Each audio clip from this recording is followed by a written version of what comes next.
राजा मजा लेके चला गया, दिल तड़पा के चला गया, राजा मजा लेके चला गया, सब खेल खेल के चला गया, राजा मजा लेके चला गया, दिल तड़पा के चला गया, राजा मजा लेके चला गया, सब खेल खेल के चला गया।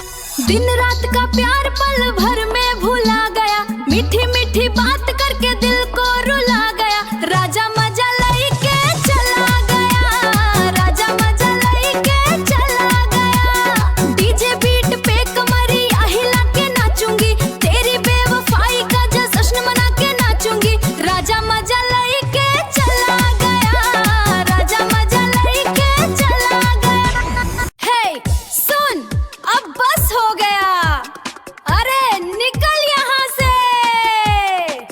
राजा मजा तो ले लिया तूने पूरा, अब हिसाब चुका, वक्त तेरा हुआ अधूरा। निकले निकले अब देर मत कर, मैं तो चली अपने ही सफर पर। बाय बाय, मजा ले लिया, भाड़ में गई तेरी वो कसमें पुरानी।